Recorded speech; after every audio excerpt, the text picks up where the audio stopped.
തമിഴ്നാട്ടിൽ പോയി നോക്കിയാൽ കാണൂല നിങ്ങൾക്ക്. ആന്ധ്രയിൽ പോയി നോക്കിയാൽ ഇത്ര ബന്ധം ഒരിക്കലും ഭരണപക്ഷ പ്രതിപക്ഷ നേതാക്കന്മാർ തമ്മിലില്ല. ലോകിയൊക്കെ ഉണ്ടാവും. ഈ തരത്തിലെ അങ്കിൾ ബന്ധമുണ്ടല്ലോ ഈ രാജ്യത്ത് ഒരു സംസ്ഥാനത്ത് നിങ്ങൾ കാണില്ല. അതാണ് ഞാൻ പറഞ്ഞത്, നമ്മൾ അഗ്നിപർവ്വതത്തിന്റെ മുകളിലാണ് കേരളത്തിലെ ജനങ്ങൾ നിൽക്കുന്നത് എന്ന്. ഈ മുഴുവൻ ഓപ്പറേഷൻ ഈ പറയുന്ന സെൻട്രൽ ഗവൺമെന്റ് കിടന്നു കൊടുക്കുകയാണ്. മനസ്സിലായോ എന്താ കാര്യം? ഈ പറഞ്ഞ ഒരു വിഭാഗത്തിന് അത്യാവശ്യം മടിയിൽ കനുണ്ട്. ഞാനും എൻ്റെ കെട്ടിയവനും തട്ടാളും മതിയറിഞ്ഞല്ലോ, പറഞ്ഞില്ലേ? അത് തന്നെയാണ്, ഞമ്മക്ക് മനസ്സിലാവില്ല. അപ്പൊ ഞാന് ഇനി ഫോറസ്റ്റുമായി ബന്ധപ്പെട്ട ഇഷ്യൂ ഉണ്ട്, സ്ലിപ്പ് വന്നിട്ടുണ്ട്. ഞാൻ പറയണോ നിങ്ങളോട്? ഞാൻ പറയണോ? ഫോറസ്റ്റുമായി ബന്ധപ്പെട്ട വിഷയങ്ങൾ ഞാൻ പറയാതെ തന്നെ അനുഭവസ്ഥരാ. അവിടെ 70% ഫോറസ്റ്റാണ് നിലമ്പൂർ മണ്ഡലത്തിൽ. എന്താ സ്ഥിതി?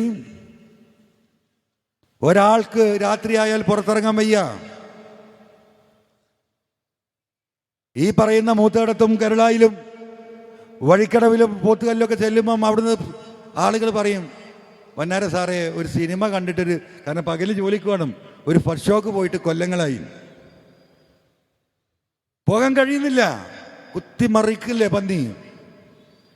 ഇപ്പൊ ഒരു മാസം മുമ്പല്ലേ മൂത്തേടത്തൊരു കുട്ടി അറവ് ജോലിക്ക് പോകുന്ന കുട്ടി രാവിലെ പന്നി കുടിച്ച് റോഡിൽ തലയടിച്ച് വീണ് മരിച്ച്. ആന, എത്ര ആന! ഒരു മനുഷ്യത്വമില്ലാത്തവരാണ് ഇവരെ എന്ന് ഞാൻ ആവർത്തിച്ച് പറയുകയാണ്. 3 ദിവസം നിലമ്പൂരിലല്ല, കേരളത്തിന്റെ നിയമസഭയിൽ ഞാൻ പറഞ്ഞിട്ടുണ്ട്. ഒരു തവണയല്ല, പലതവണ. ഇതിനു മുമ്പ് മന്ത്രി ഒരു അദാലത്ത് വിളിച്ചിരുന്നു കേരളയിൽ, കേട്ടവരിവിടെ ഉണ്ടാകും. ഇതിനപ്പുറം ഞാൻ അന്ന് പറഞ്ഞതാ.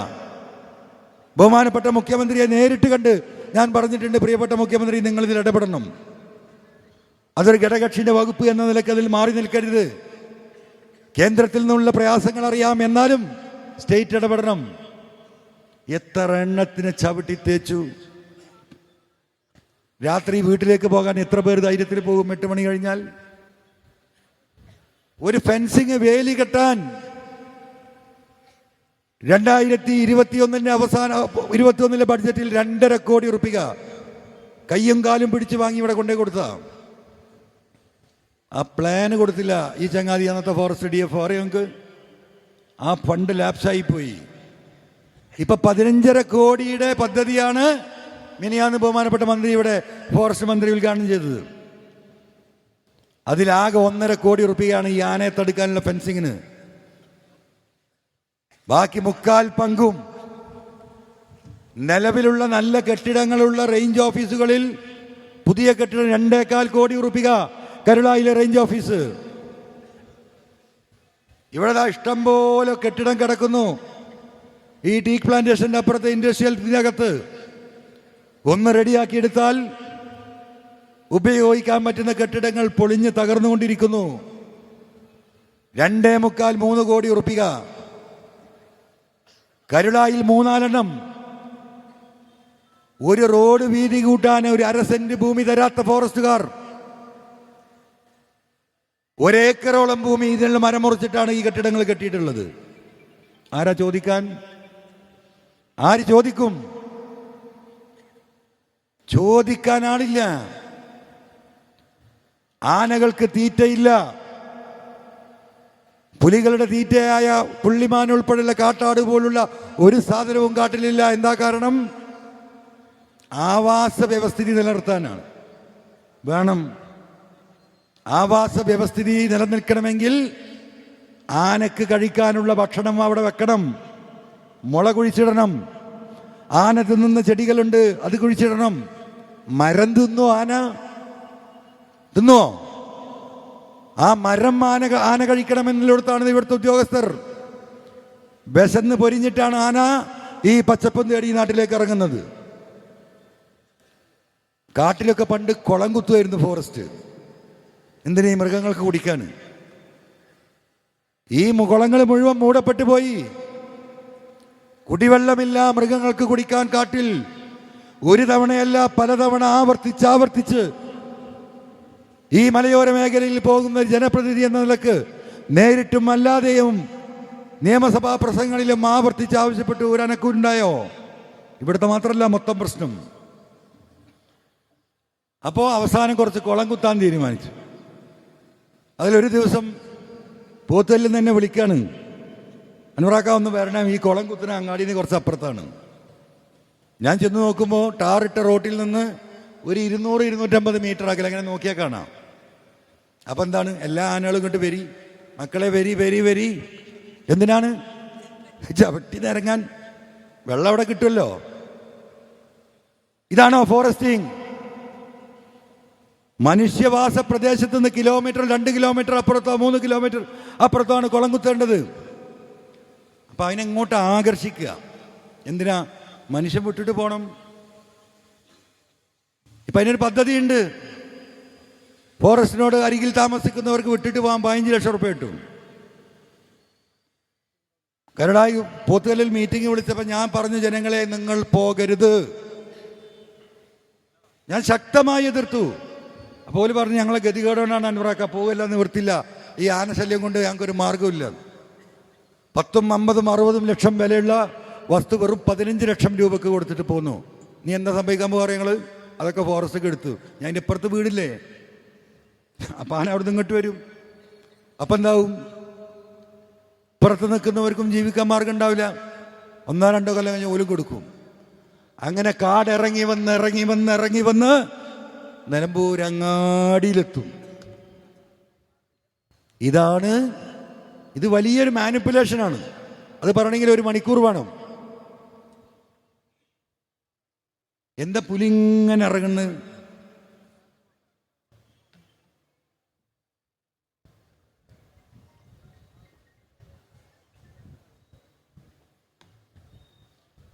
ഈ പുലി നരിയൊന്നും മുമ്പും ഉണ്ടല്ലോ അല്ലേ? നമ്മളൊക്കെ പണ്ട് കേട്ട് ഫറൂഖിൽ പുലി ഇറങ്ങിയൊരു കഥ കേട്ടിട്ടുണ്ട്. അന്ന് ഞാൻ 8ാം ക്ലാസ് പഠിക്കുക. ഇപ്പം എന്താ ഈ പുലി ഇറങ്ങുന്ന അറിയാം നമുക്ക്? കേട്ട വിവരം ശരിയാണെങ്കിൽ നമ്മുടെ ഇതര സംസ്ഥാനങ്ങളുണ്ടല്ലോ അപ്പുറമൊക്കെ നിൽക്കുന്നത്, അവര് പിടിക്കുന്ന പുലി കൂട്ടിലാക്കിയിട്ട് ബൗണ്ടറി കൊടുത്ത് തട്ടുണ്ട്. അന്വേഷിക്കണം. മനുഷ്യനെ എങ്ങനെയെങ്കിലും പുറത്ത് ചാടിക്കണം. ഈ മേഖല മുഴുവൻ കയ്യിലൊതുക്കാൻ വേറൊരു ടീം വരാൻ പോകുന്നു നാട്ടിൽ. അതിൻ്റെ മുന്നൊരുക്കമാണ്. രോഹിംഗ്യയിലുണ്ടായ വിഷയം എന്താണ്? അവിടെ ആ പ്രദേശത്ത് മനുഷ്യർ വാസിച്ചിരുന്ന സ്ഥലത്ത് ഒരു 600 കിലോമീറ്റർ ചുറ്റളവിൽ ഇവർ താമസിക്കുന്നതിൻ്റെ ഭൂമിൻ്റെ അടിയിൽ സ്വർണം കണ്ടെത്തി. സർക്കാർ മിണ്ടിയില്ല. ഒഴിഞ്ഞു പോകാനുള്ള പാക്കേജുകൾ കൊടുത്തു, അവർ പോയില്ല. ബലം പ്രയോഗിച്ച് അവിടെ നിന്ന് ഇറക്കി. ഇപ്പോൾ മൈനിങ് ആരംഭിക്കുക എന്ന് പറഞ്ഞതുപോലെ ഇതിൻ്റെയൊക്കെ പിന്നാമ്പുറം പലതുമാണ്. അപ്പൊ ഇനി ജനങ്ങളാണ് തീരുമാനിക്കേണ്ടത്. ഈ നെക്സസ് തന്നെയാണ് ഇതിനെല്ലാത്തിനും കാരണം. ഇപ്പം പലരും വിളിക്കുന്നുണ്ട്. ഈ നെക്സസിൻ്റെ ഒരു ഭാഗം ആ ജില്ലാ സെക്രട്ടറിയുടെ ആ പത്രപ്രസ്താവനയല്ലാത്ത എന്താ ഇത്, എന്താണ് പറയാം, പത്രക്കാരോട് പറയുന്ന സ്റ്റേറ്റ്മെന്റ് അതിൽ പറയുന്നുണ്ട്. നിങ്ങളത് കേൾക്കണം കേട്ടോ. അൻവർ ഏതോ ഒരുത്തൻ എവിടുന്നോ വന്നു എന്തൊക്കെയോ ചെയ്തൊക്കെ പോട്ടെ, ഒരാളും സ്വീകരിക്കൂല. ലീഗുകാർക്ക് വേണ്ടായിരുന്നു, കോൺഗ്രസോ ഓൾക്ക് പറ്റൂല എന്ന് പറഞ്ഞു. ഞങ്ങൾ തള്ളി. ഇനി എന്തു ചെയ്യും അൻവർ ഒറ്റക്കാണ്. ഒരു നാവ്, ഞങ്ങൾക്ക് ലക്ഷക്കണക്കിന് നാവുണ്ട്, പറയും ഞങ്ങൾ. അപ്പോൾ ഒരു തീരുമാനാക്കി, ഞങ്ങൾ ഇവിടുന്ന് തട്ടുട്ടോ, അവിടുന്ന് പിടിക്കരുത് കേട്ടോ. മനസ്സിലായോ? അതാണ് നെക്സസ്. പക്ഷേ ഈ നെക്സസിന് പുറത്ത് കോൺഗ്രസിലും ലീഗിലും അല്ലാത്ത പാർട്ടിയിലൊക്കെ ആളുണ്ടല്ലോ. ഓലൊക്കെ വിളിക്കുന്നുണ്ട്, നിങ്ങൾ പോരണേ പോരി, ഞങ്ങൾ സ്വീകരിച്ചോളാം. അവൻ പറഞ്ഞാടെ നിൽക്കട്ടെ, ഞാൻ ജനങ്ങളോടൊന്നും ചോദിക്കട്ടെ, ജനങ്ങളോട് പറയാനില്ലൊന്ന് പറഞ്ഞു കഴിയട്ടെ, അപ്പം നിങ്ങൾ വേറെ പാർട്ടി ഉണ്ടാക്കുമോ? ചോദ്യമാണ്. ഞാൻ പറഞ്ഞു ജനങ്ങളോട് ചോദിക്കട്ടെ, ഞാനൊരു പാർട്ടി ഉണ്ടാക്കുന്നില്ല. പക്ഷേ കേരളത്തിൽ ജനം ഒന്നായിട്ടൊരു പാർട്ടിയായി മാറിയാൽ ആ കൂട്ടത്തിൽ ഞാനും ഉണ്ടാവും എന്ന് പറഞ്ഞു. മനസ്സിലായില്ലേ? ഞാനായിട്ടൊരു പാർട്ടി ഉണ്ടാക്കുന്നില്ല.